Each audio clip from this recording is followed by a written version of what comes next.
আজকে ডিমের একটি প্রিপারেশন করব, কিন্তু ঘরোয়াভাবে। তার জন্য ডিমটাকে এখানে নুন হলুদ দিয়ে ভেজে রেখেছি, হালকা নুন হলুদ দিয়ে ভেজেছি। আর এখানে দেখো আমি একটা পেস্ট করেছি, মশলার পেস্ট। সেটা হচ্ছে পেঁয়াজ, আদা, রসুন, চালমগজ, কাঁচা লঙ্কা আর কাজু, পোস্ত দিয়ে।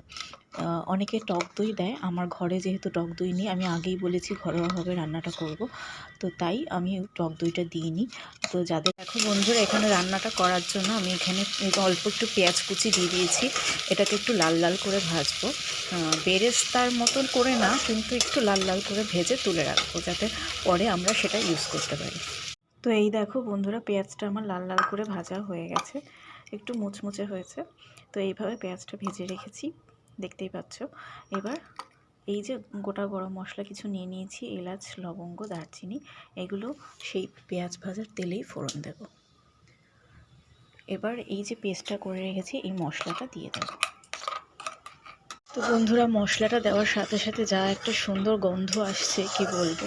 তো অনেকে চাইলে ওই তেলের সাথে একটু ঘি ইউজ করতে পারো, কিন্তু আমি ঘি ইউজ করিনি।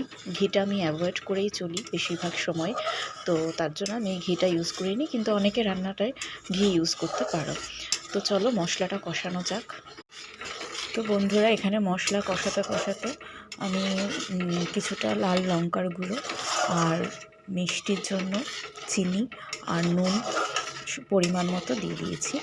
তো এইগুলো দিয়েই আমি এখন মশলাটা কষিয়ে নেব, আর কিচ্ছু ইউজ করিনি। যেহেতু আমি আগেই বলেছি ঘরোয়াভাবে রান্না, তাই কম মশলায় এই রান্নাটা করছি। আমার ঘরে যা ছিল, যেটুকু উপকরণ ছিল, সেইটুকু দিয়েই আমি রান্নাটা। এই দেখো বন্ধুরা, মশলাটা কষানো হয়ে গেছে। এবার একটু এর মধ্যে জল দিয়ে দেবো, ঈষদুষ্ণ জল, গ্রেভিটা করার জন্য।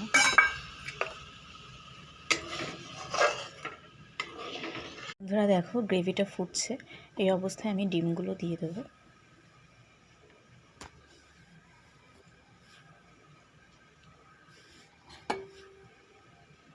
একে একে সব ডিম দিয়ে দিলাম। এবার ওপর থেকে এই বেরেস্তাটা ছড়িয়ে দেবো, যে পেঁয়াজ বেরেস্তাটা করে রেখেছিলাম, এই বেরেস্তাটা ছড়িয়ে দেবো।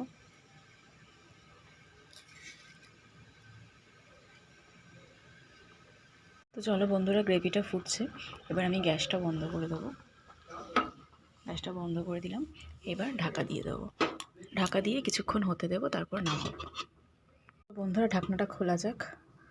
দেখো, প্রিপারেশনটা পুরোপুরি রেডি হয়ে গেছে। কি দারুণ দেখতে হয়েছে, কালারটাও দারুণ লাগছে। তোমাদের কেমন লাগলো পুরো রান্নাটা অবশ্যই জানাবে, কমেন্ট করতে ভুলো না। টাটা।